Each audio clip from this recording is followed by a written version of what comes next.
Nova manhã de estudos nos é oferecida na bênção dessa nossa caminhada.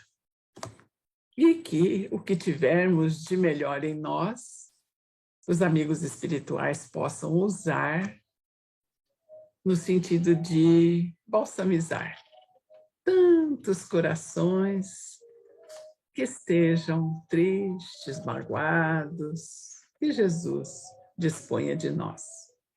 E o nosso estudo hoje, ele é assim, de uma curiosidade corriqueira, uma vez que ele fala de predição, de predizer, de fazer vaticínios, de fazer anúncios antecipados sobre o futuro, sobre algo que vai acontecer. E é muito comum, principalmente no final de ano, no início do ano, né? E isso daí exerce sobre o homem um fascínio, uma curiosidade muito grande. E na grande maioria das vezes, os prognósticos são inquietantes.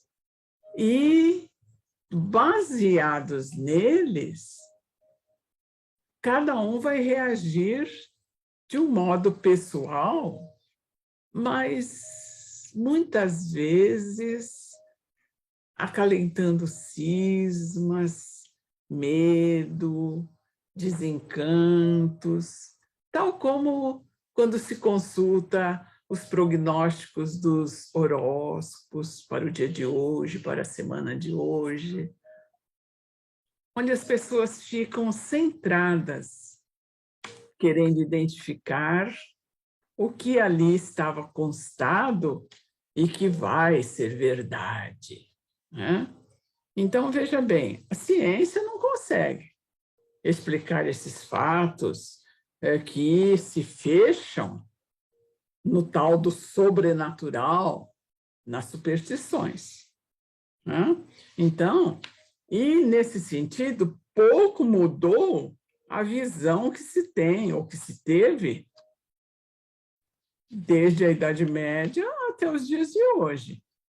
E hoje, há verdadeira clientela que busca adivinhos, oráculos, ledores de sorte, enfim. E se nós formos buscarmos, até em livrarias muito boas, nós vamos ver o espaço grande que livros, folhetos, revistas sobre vaticínios, encantamentos, bruxarias, sempre exaltando o fantástico. Os cartomantes, os ledores de sorte, as simpatias, as rezas, os esconjuros, os patuás, eles fantasiam e exageram um tema tão delicado e que mantém o homem aprisionado, limitado pelo medo de algo que vai acontecer ou que pode acontecer. E no Espiritismo nós podemos encontrar isso? Claro que sim. Criaturas incautas, inexperientes e, sobretudo, desconhecedoras do que é a doutrina espírita, usando a mediunidade, engrossam essa fileira das ideias, das supersticiosas. E o que é pior é que fazem em nome da mediunidade, dos espíritos, que nada tem a ver com as arbitrariedades e os excessos, as excentricidades deste ou daquele. Assim, na reflexão espírita, muito cuidado para não aceitar afirmativas, principalmente as inquietantes. Os espíritos amigos são altamente prudentes e jamais poria o homem de sobreaviso sobre fatos terríveis, porque nós não temos condição de conviver com eles. mesmo diante de uma impressão de que algo possa ou não acontecer, haverá o fortalecimento, a ajuda, o auxílio, os cuidados, por assim dizer.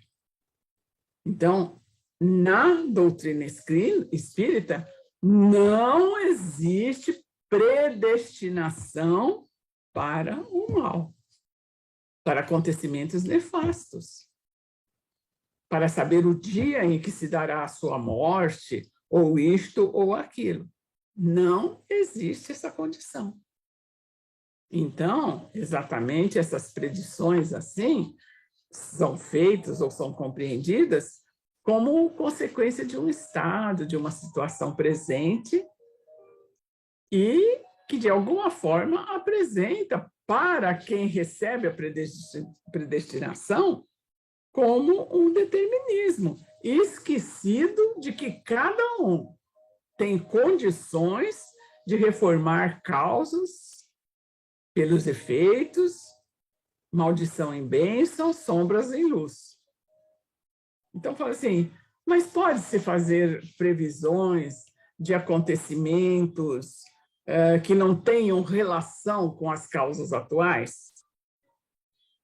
Se as coisas no futuro não existem, como saber como elas acontecerão?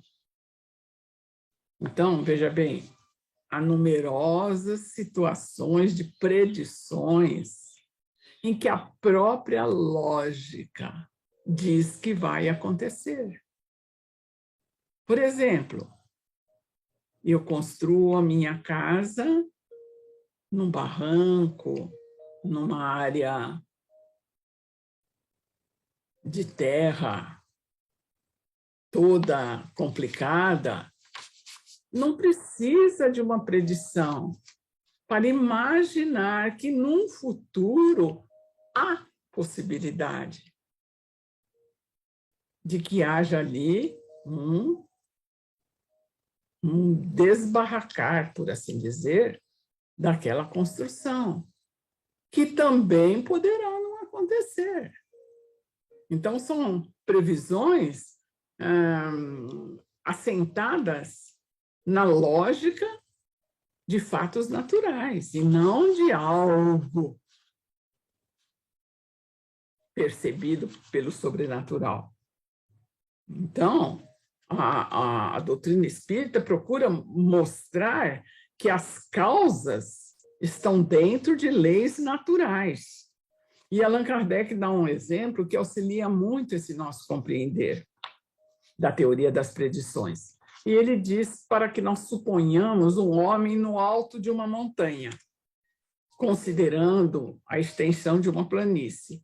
Do alto, esse homem abarca todo uma vista com acidentes do terreno, do começo ao fim daquela estrada. Aquele viajante que está percorrendo essa estrada, ele apenas vê a sua marcha, os acidentes do caminho, as subidas, as descidas, os riachos a transpor, as pedras, os precipícios em que ele tem que ter cuidado para não cair, os ladrões que ele pode encontrar, as hospedarias em que poderá descansar. E tudo isso ele vai percebendo à medida em que ele vai caminhando, passando. Esse futuro lhe é desconhecido porque a sua vista não vai além daquele espaço, daquele pequeno círculo que o envolve. E a duração também mede-se pelo tempo consumido, que dependerá de um passo mais ou menos rápido. Agora, para esse homem que está aqui no alto da montanha e que acompanha o viajante com o olhar, os detalhes para ele são todos eles presentes. E descendo a montanha, ele pode dizer para o viajante, olha, tenha cuidado, que em tal momento você poderá encontrar isto, aquilo, ser atacado, socorrido. Em relação a esse homem, ao caminhante, ele predirá o futuro, mas algo que para ele é presente. Então, no domínio da vida espiritual, esse fenômeno se reproduz de uma forma assim muito tranquila. Os espíritos desmaterializados são como o homem da montanha. Para eles, apagou-se a relação espaço-tempo que como nós conhecemos. A extensão e a penetração da sua vista são proporcionais à depuração da sua hierarquia espiritual. Agora, nos espíritos inferiores, não. A razão deles é circunscrita, porque não podem afastar-se do espaço, do globo no qual eles estão ligados.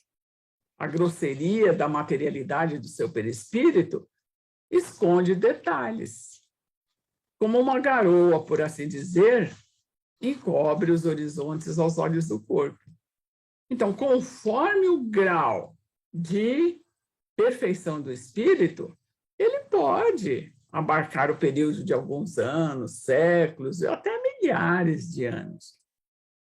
Esses acontecimentos se desenrolam assim como se fosse a estrada do viajante. E ele vê começo, meio, fim do período. Não existe presente, passado, futuro. Certo? Então, ele poderia dizer-nos, se fosse o caso, se houvesse utilidade, o que ele não fará, que em tal momento tal coisa acontecerá ou deixará de acontecer. E ele não diz exatamente porque esse conhecimento do futuro seria altamente nocivo nesse momento. Entravaria o livre-arbítrio, paralisaria o trabalho que o homem deve realizar em função do seu progresso e do seu desenvolvimento. Então, exatamente, tudo deve resultar de cooperação e é possível que cada um de nós, em determinadas situações, familiares, profissionais, pressinta, tenha como que ideias sobre certos acontecimentos e que nos preparam para que no momento certo nós tenhamos a coragem necessária para a ação. Então, é permitido que alguma parte do véu seja levantado, sempre com um fim útil, jamais para satisfação da curiosidade. Então, quando acontecer, por exemplo, essas situações serão altamente espontâneas, certo? Virão de uma forma, assim, muito tranquila na vida do ser e na vida do homem. Então, a revelação do futuro pode, nesse sentido, que recebamos através da inspiração.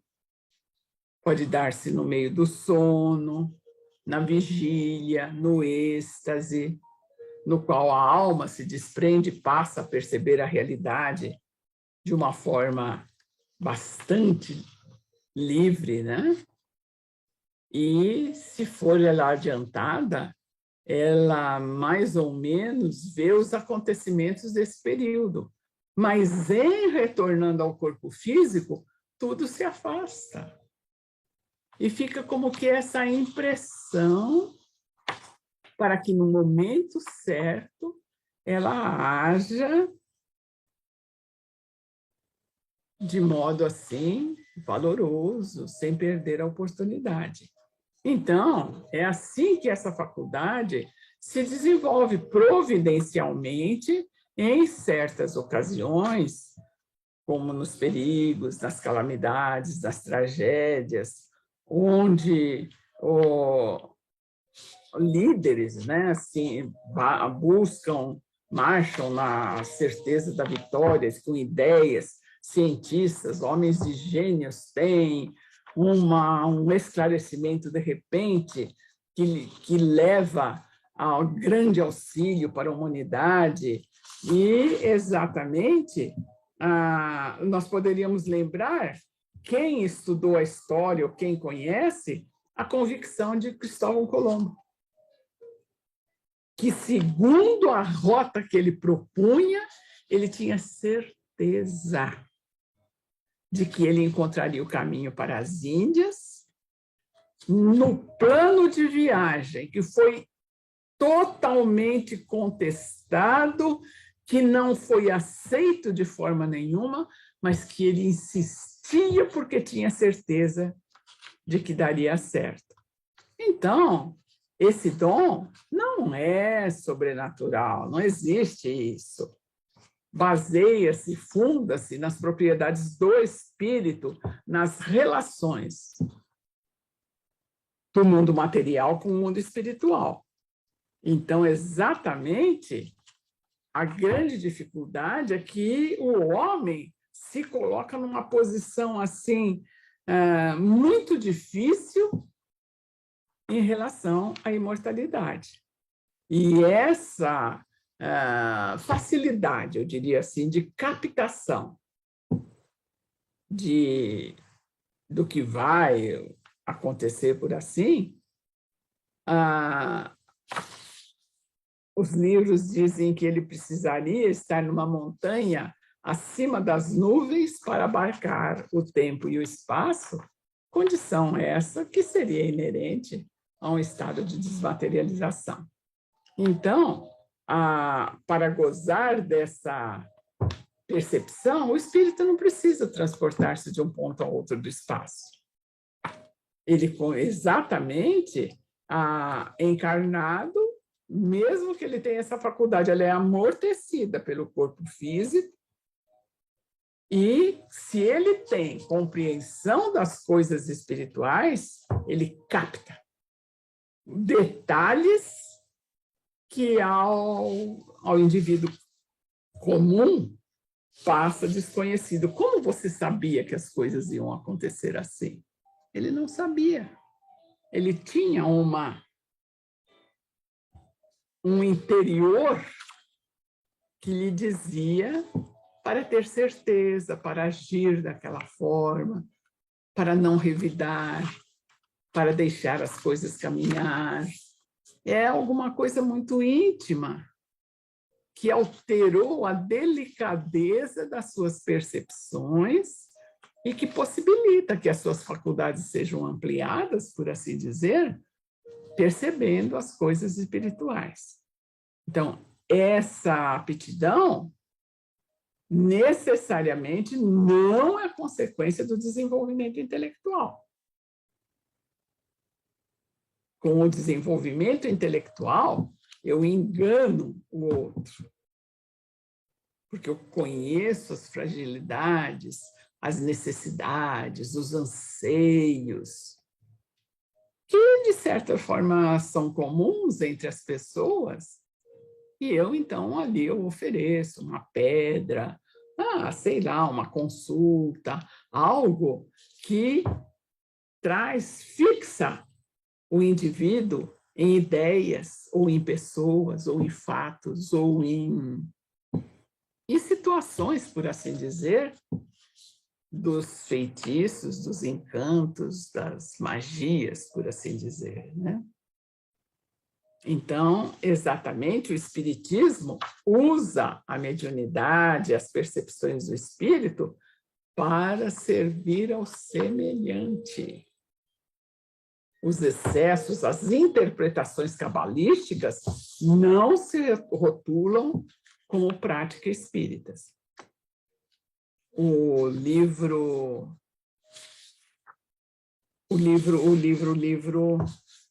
A Revista Espírita, 1966, de maio de 1884, ela escreve assim: clarividentes que desenvolveram faculdades psíquicas fora do esclarecimento evangélico podem recolher observações infelizes a nosso respeito, sendo relacionando cenas de nosso passado culposo, ou descrevendo quadros mais ou menos dignos, projetados mentalmente sobre nós pelas ideias enfermiças daqueles que se fizeram nossos inimigos em outras eras. E das palavras que articulam, podem surgir sombrios vaticínios ou apontamentos desencorajadores, tendentes a enfraquecer-nos a coragem e aniquilar-nos a esperança. Oponhamos, porém, a isso a certeza de que continuamente temos cada um a possibilidade de reformar causas e efeitos. Revista Espírita, maio 1864. Desse modo, não nos tornemos inseguros, né? Todos fomos criados, sabemos disso, para a felicidade. No tocante às provas morais, às tentações, o espírito conserva o seu livre-arbítrio sobre o bem, sobre o mal, e é sempre senhor para ceder ou para resistir, não havendo assim para o espírito predestinação ao mal, a acontecimentos nefastos, a não ser aqueles que se tornam consequência das atitudes inferiores livremente aceitas por cada um de nós. Então, essa ideia de liberdade, essa ideia de que não são vaticínios que quem quer que seja faça para cada um de nós, terá um efeito normativo direcional nas nossas vidas,